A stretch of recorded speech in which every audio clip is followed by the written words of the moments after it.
Hello. Welcome to this bonus episode of the Animation Addicts podcast. I'm your host, Morgan Stradling, and this episode is a live stream that I did on the YouTube channel. I just decided, hey, you know what? I want to live stream. And so I brushed my hair, I put my green screen up and turned on my camera and went live. And it was just a very chill conversation. What was on my mind was the box office, and I wanted to talk about different movies that had done really well in the box office, particularly May, and then just a few things talking about summer box office and the theater experience. So, and we talk about a few other things along the way. So I just wanted to drop this in here to let you know that that exists. You can go watch the video on YouTube. I'll have a link in the show notes for that. Well, I'm not going to have show notes for this. There's a bonus episode, but the link in the podcast notes will be there. So you can go watch it on YouTube, but go subscribe to YouTube if you want.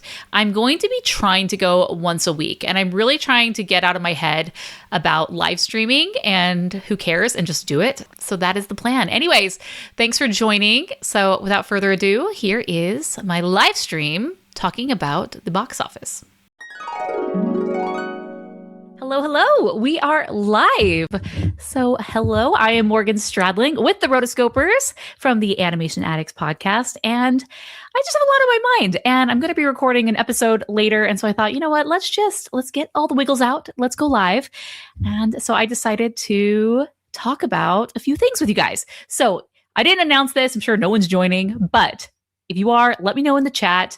But what I really wanted to talk about was the box office, because I have been seeing a ton of movies recently, and I just have this excitement to go to the theater, which I feel is not just me. I feel like a lot more people are excited to go to the theater again and to get out and have these in-person events where for a few years ago, we were very much stuck in our homes. So what I wanted to do first was to bring up this article and talk about it, which is this. So I thought this was phenomenal that May had its first $1 billion box office without Marvel in this past May, which we're scrolling down. We're going to look at it. Whoa. Things are not doing what I want them to do. Hold on a second. Live problems. It's been a while since I've been live, but we'll go with it. So it had a few films that helped it, reach that $1 billion milestone. But the first one, obviously, it was Michael. Michael did $210 million in May. Then we had The Devil Wears Prada 2, which barely 209. The Mandalorian Grogu had a really big opening weekend, this isn't the whole opening weekend, but 137 million. Then we had Obsession do 104.7 million, and Backrooms had 81 million. Now, these are all just in May. So a lot of these films are still going gangbuster and doing phenomenally well. But these 5 films were really the different films that really helped to make the box office what it was. And so I wanted to show the box office. I'm going here to Box Office Mojo. And if we're looking at, okay, so this is worldwide total. This is domestic total, worldwide total. I want to look at the monthly total. So let's look at the monthly total and go back to May. All right. So here we go. In 2026, the cumulative, or here, let me make it a little bigger for everybody. But the cumulative gross was 1.063 billion. Which is phenomenal. And the number one release during that month, obviously, we just talked about was Michael. Now, we're going back. We haven't had this since 2019. And 2019 was pretty close. And that had a Marvel film in it, which helped to bump it. So I wanted to go back and look at, let's see. Hold on. We got some people. If you're in the chat, let me know. But let's see. All right. So we're beating the 2018 box office, which is crazy because talking with people, there's some people who say theaters are dead. You're never coming back. It's never going to be like that again. And this just goes to show that people are dying to go back to theaters again, but they just want good movies. We need good movies. We have standards, right? So 2020, oh gosh, 2020 box office didn't even hit 1 million in the box office. Obviously, we know why. And going back 2021, it was able to climb to about $250 million. And we've been it's interesting. Wow, 2024, Wow, we got for the 2022-2023, we had about $775 million. That's 775 million. Something happened in 2024 where people just were not showing up in May. And last year, it almost hit a billion again, but didn't quite reach that. So, yeah, and I'm just really excited. Like I have been going to the theaters more than I ever have on my own accord, not going to press screenings or whatnot, just like taking myself to go to the theater or taking my family to go to the theater. It brings me so much joy, and I'm really happy. We have comment.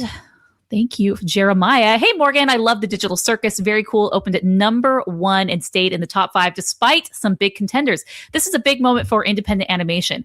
Excellent. Let's switch over to this past weekend's box office, because I want to talk about, where we think the summer's going, and obviously animation playing a part in it. So let's go to last weekend's box office.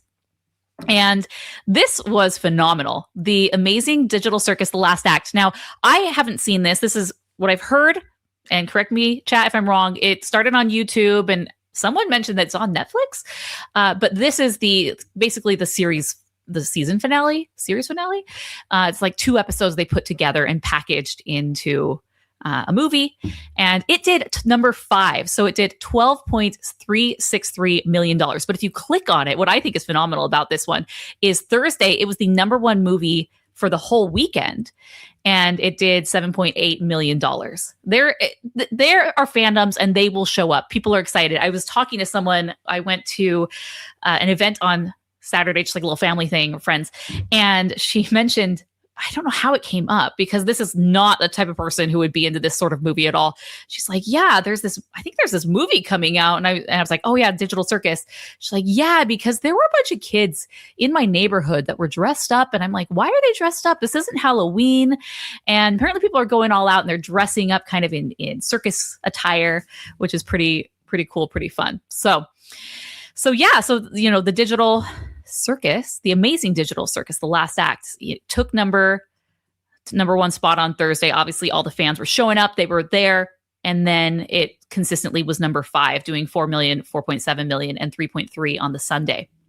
So going back to that weekend, just to see, this past weekend, we had Scary Movie at $54 million, Master of the Universe at 29 million, Backrooms, 26 million, Obsession, 25 million. Now, Backrooms and Obsession, these films they have legs. And I love it because they are continually growing and getting stronger and stronger.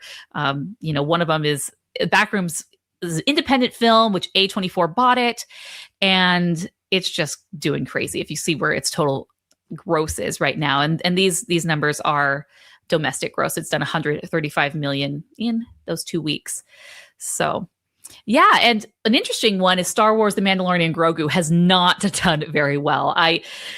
People are not showing up for Star Wars anymore. Disney really hurt themselves by making Star Wars, instead of it being this go-to event every few years, just to make it something that's constantly on the TV and you're constantly having new seasons. And by constantly, I mean every few years, because we know how digital seasons work. You're not going to get a new season for a few years down the road. But there was too much Star Wars all around, and having to keep up on the shows and on some of the cartoons and then show up to these movies, it made it difficult for people, and people just sort of checked out. And I think that's what we're seeing with Star Wars. If we go back to Star Wars, we look where that one is at.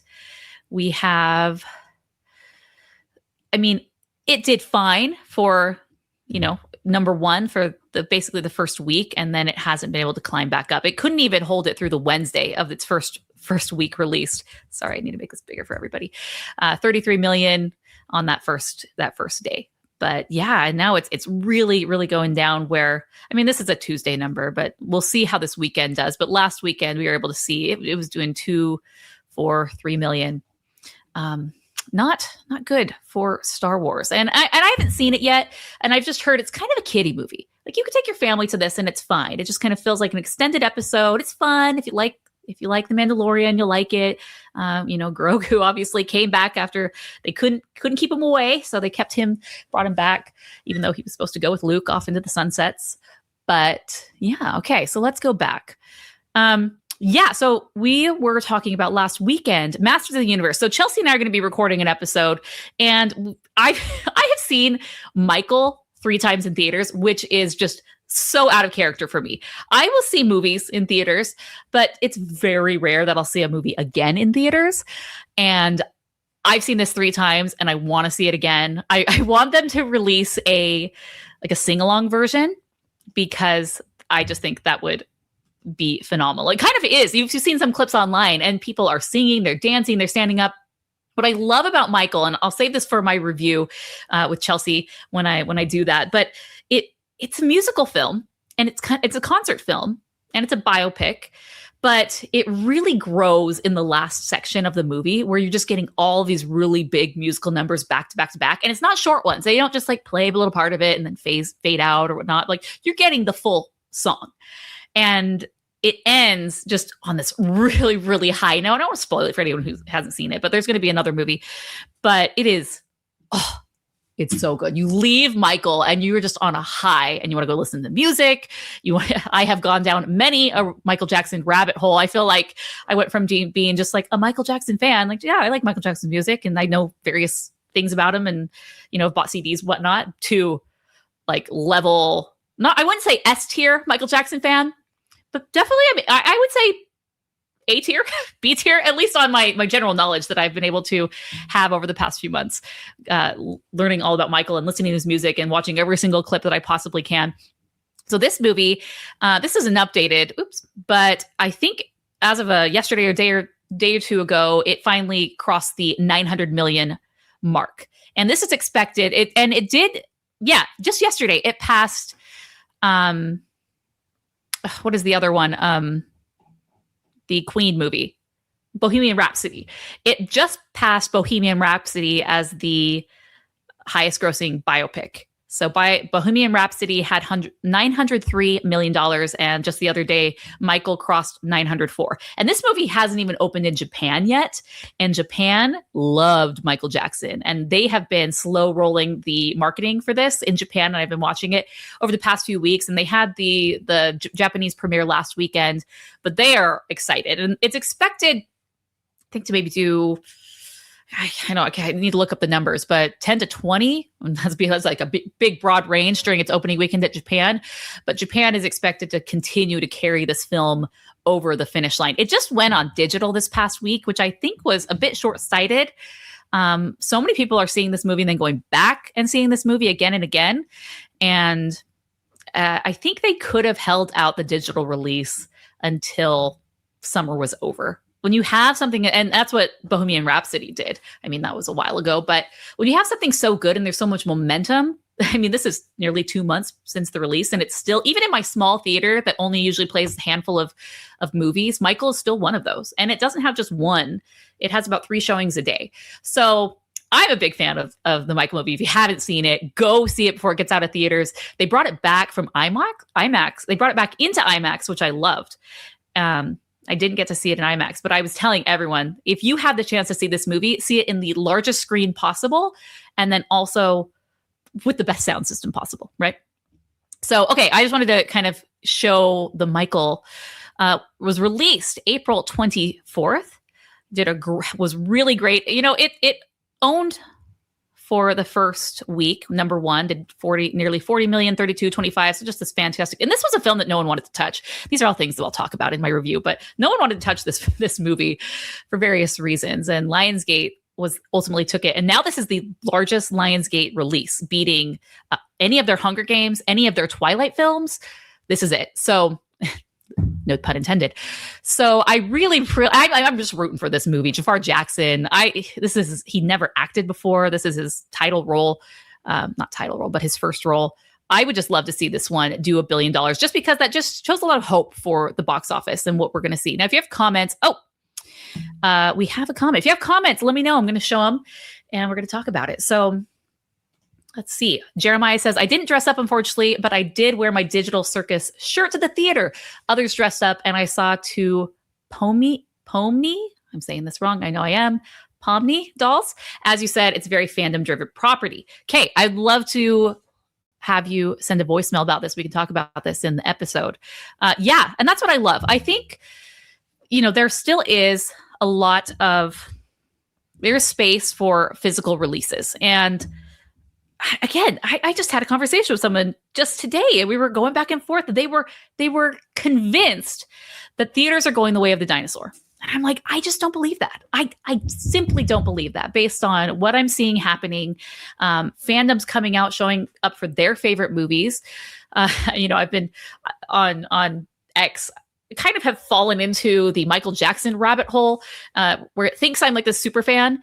And, the actual super fans are like, yeah, I've seen it 11 times, 14 times. So, like, it has legs very much for fans. And with this movie, I think it's just an amazing opportunity because people want to go and experience their things in person. I think, not everyone, but I think that there is something to be said with building community, even if it's a community of strangers. Hey, we all like this thing, or we hope we're going to like this thing. If it's a movie, maybe, you don't know, but we think this is going to be good. And we're going to have a communal experience watching the movie together. Right. And so, yeah, so I love that. So yeah, so going back to the Michael, I mean, it's still chugging along, doing 1 to 1.5 million every day. On the weekends it gets that bump. So it's been 2 months and it still hasn't even fallen below doing less than $1 million in a day. So if you have thoughts or comments, let me know. We'll talk about them. Let me have a drink real fast while I've been talking a while. My green screen's acting up and I have a green tint to my hair. I need to fix it. You don't want to see what is behind this room. This is very scary. It is turned into a junk room, and my goal this summer is to fix it up so I have a better live stream setup, so that way I don't have to use the green screen. But I'm using the Powerline stage because it has these green lights right here, and so I'm just pretending these are the stage lights shining on my hair that's turning it green. Jeremiah says, curious to hear your take on Masters of the Universe. People seem lukewarm about it. I think I speak for many when I have no attachment to the original property. Yeah, so this is interesting. Chelsea, I said, hey, let's do Michael, because she and I saw it together. We should have recorded then and there and done a car recording. We didn't, but we're going to do it now. And then I said, hey, like, you pick and choose what you want to do for our next one. And she says, well, I have some friends. We're going to go see Masters of the Universe this weekend. You want to do that? I'm like, yeah, sure. It's based on this animated property, so it fits. But I don't know if I think she mentioned this, but she very much has an attachment to Masters of the Universe and to He-Man. I remember Christmas one year in college, I got her all of the He-Man DVDs, and she just went bonkers over it. She loved it. She grew up with He-Man, she and her brothers. I didn't. I know about He-Man. I know about the He-Man memes. I'm enough aware of He-Man, and I maybe seen a few episodes, but I think I'm like in between the two of you, Jeremiah and Chelsea. Like I don't consider myself a fan, but I'm open to it. I didn't see the She-Ra film or the Netflix She-Ra that came out. So, I mean, I'm really kind of going to go into this blind. People are saying, oh, it's the biggest bomb of the year, He-Man. But I don't know. Like, okay, so last weekend, it went against Scary Movie, and that was just getting crazy publicity and buzz. It's surprising that it, to me, as someone who's never seen any of the Scary Movie films, that it's still doing so well, or as an initial release. But Master of the Universe, does it show its budget on here? It has a pretty hefty budget. I want to say it's like $150 to $200 million. And again, we're learning in modern times, like, do we need that with Backroom and Obsessions, these other films that are they're able to do pretty fine on these low budgets? Do we need every film to be at 200 million? Because it really sets yourself up for failure. There's a website I need to show, and when next time I do this, I'll find it, but you're able to see the break even for films, and you can like kind of pencil it in and estimate, what do you think the marketing was going to be? Because, I mean, we'll talk about, it made back its production budget, but that doesn't account that the theaters take 50%. If it goes to China, the theaters end up taking like 75%. Then there's marketing and all these other costs. So it really takes a lot. If you're a $200 million movie, you really need to do 500 to 600 million to even break even. So this one, all the reviews that I saw from people this was a lot of fun. It's enjoyable. It's not what you expect. They actually, Rachel Wagner from Rachel's Review, she says it feels sort of like early MCU comedy and hitting all those beats, and in a good way, in a very, very good way. If you love early MCU, you're going to love this. And so I'm looking forward to that. seeing that. So it did 11 million, 10 million, 7, 2, 2, 3. So yeah, will this one climb back out? I mean, already in its first week, it's doing number 4 for the day. And so let's say we have scary movies. Yeah, there's just so many good movies right now, which there's a lot to see. So yeah. Alrighty. Any other questions or thoughts while I'm here? I just wanted to jump on a quick little live stream and get the wiggles out. I want to do more live streams. And I've really gotten in my head, like I haven't been on camera in such a long time and I haven't done live streams. And so I'm not going to do them until like everything's totally perfect and ready. And then today I had some time. I was alone. And I said, you know what? Do the live stream. Let's just do the live stream. I've been thinking about box office, wanting to talk about it. So I'm going to be trying to do more live streams as we come. So yeah, so for future episodes, we're going to be doing we're going to do Michael first, then Masters of the Universe. Then after that, Toy Story 5 comes out this upcoming weekend. So we'll definitely be doing Toy Story 5. Should I see the Digital Circus? I feel like I'd have to go and see the other ones. Is it a big time commitment? Let me know. I don't know. Jeremiah says, I will gladly leave a voicemail for the amazing, is it the Amazing Digital Circus? I already am forgetting the name. Rarely have I been so happy to get an assignment. You know me, I love to give people jobs.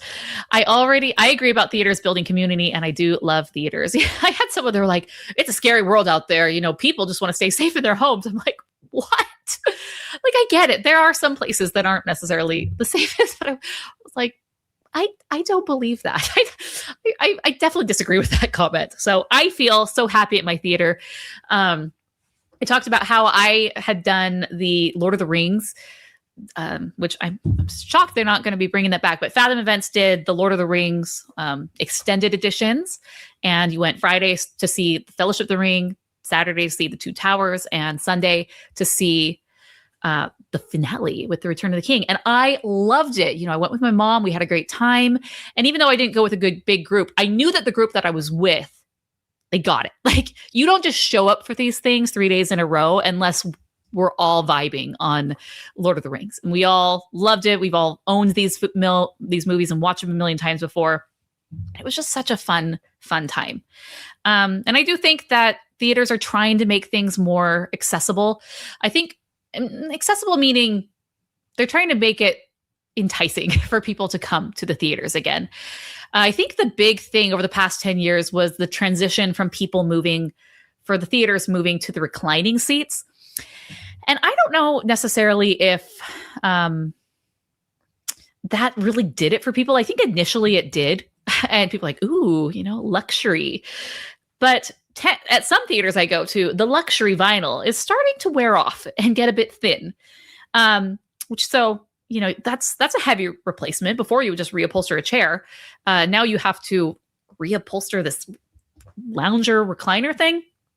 I don't know. And I have seen that the new theaters that are putting them in, no more is it the giant wide load lane where you can just like snuggle up and lay down. Now it seems that the recliners they're putting in are as close to a original, like a normal seat as possible, just it reclines and it's leather.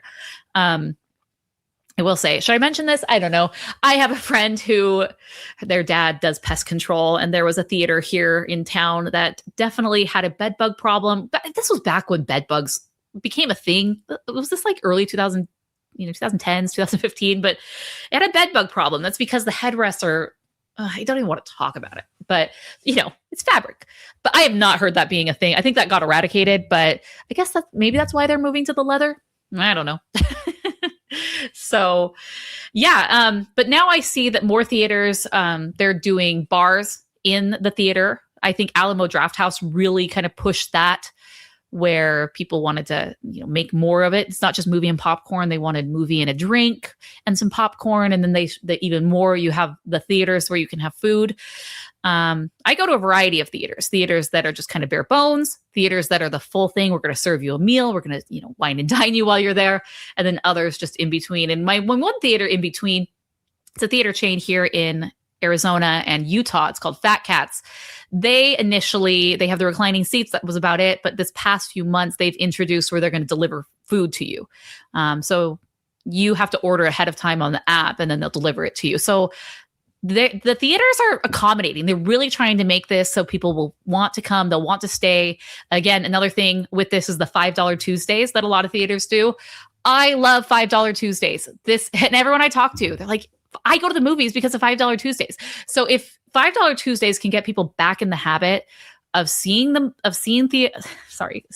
movies again in theaters and then getting comfortable in that experience, I think it's all good. And I was talking to my sister and she was like, I love going to theaters. Free AC in Arizona. You know. Okay, it's hot everywhere. What are you going to do? We're going to go swim again for the 14th time today? Or, hey, let's go enjoy a movie at the theater because it's 110 degrees. And I'm not even joking. It was 108 yesterday. All right.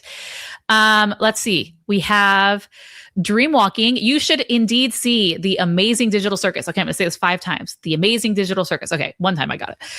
It's only 8 half-hour episodes. 7 of you wait to see the penultimate one in theater. Okay, 7 if you wait. Okay, perfect. So it's manageable. It's not like the old school things where we had 22 episodes in a season. I'm rewatching Seinfeld right now, and I do love a 22 episode season of stuff. It just makes it so enjoyable. Plus the finale. Okay, so sorry, I just went in tangent in the middle of your comment. I'm so sorry. I consider it very enjoyable. I want to see this. So I want to see, I'm going to do it. I'm committing to watch this. I mean, just a few episodes here and then go see it, support it in theaters, and then talk about it. I'll have to bring someone on to talk about it because I don't know if I could get Chelsea to commit. And yeah, Jeremiah has the same. He says, it's not a huge commitment. There are only 7 episodes prior to the 2 released in theaters. They're only about half-hour each. Easy. Okay. Jeremiah says, well, I love theaters. I actually think we need to let go of the idea of streaming is less prestigious than theaters. He's cutting me. He knows that that's my thing. It's just a different experience. My thing is, why the rush? Why do we need to rush to go see, to get everything to digital? These, especially, I get it. They want to get their money back. They're like, crap, this bombed in theaters. We need to get this back onto streaming as soon as possible.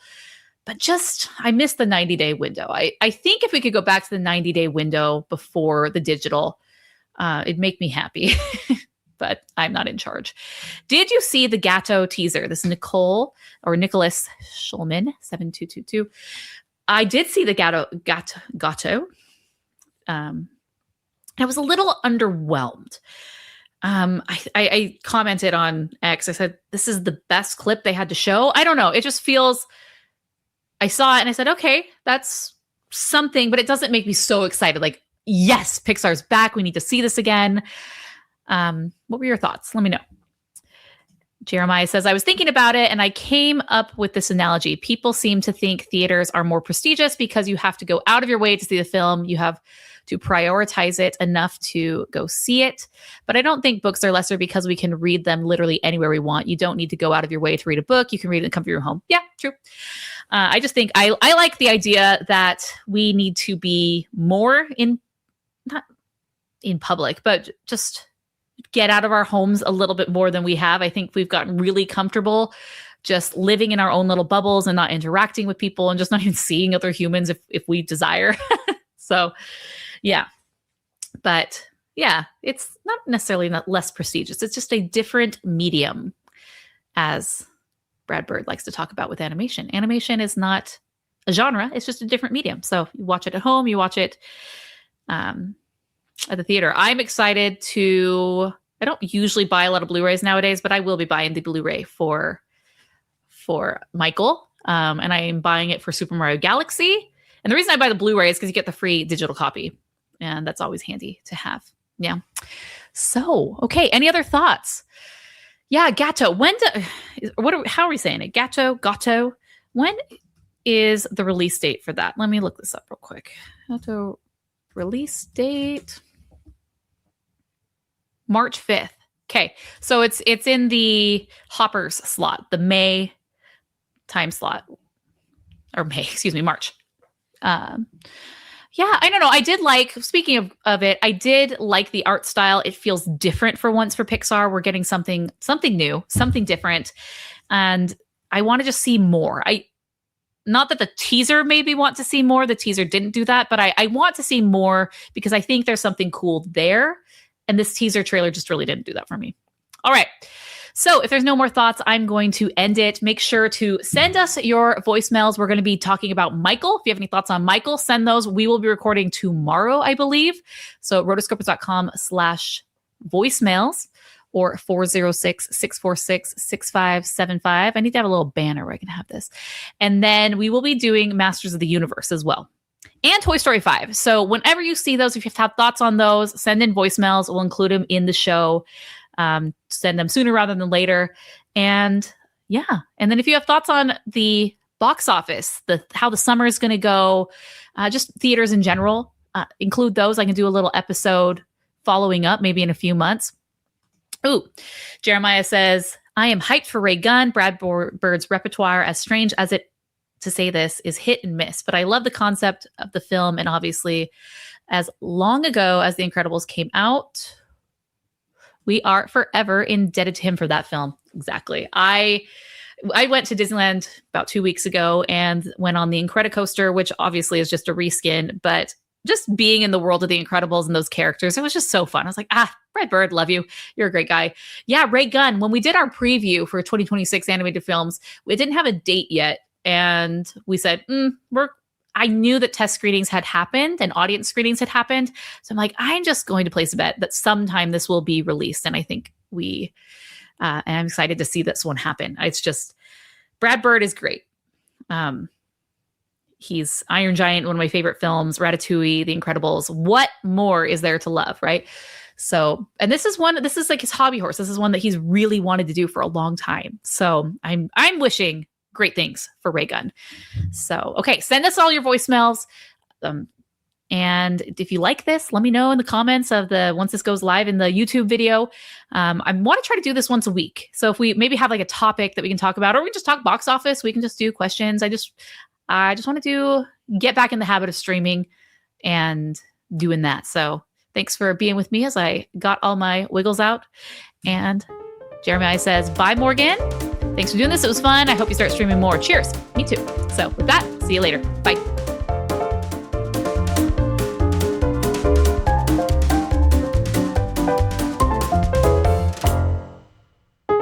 You've been listening to the Animation Addicts podcast. If you enjoyed this episode, don't forget to subscribe and be sure to leave us a 5-star review. We're available on Apple Podcasts, Spotify, and wherever you listen to podcasts. And if you want to help spread the word, be sure to share the podcast with your friends on social media. Just don't forget to tag us at Rotoscopers on Instagram and use the hashtag AnimationAddicts. For all the links and full show notes for this episode, go to rotoscopers.com/podcast. Now, if you still can't get enough for your animation fix, be sure to subscribe to us on YouTube and visit rotoscopers.com for more animation news, reviews, and interviews. Thanks for listening.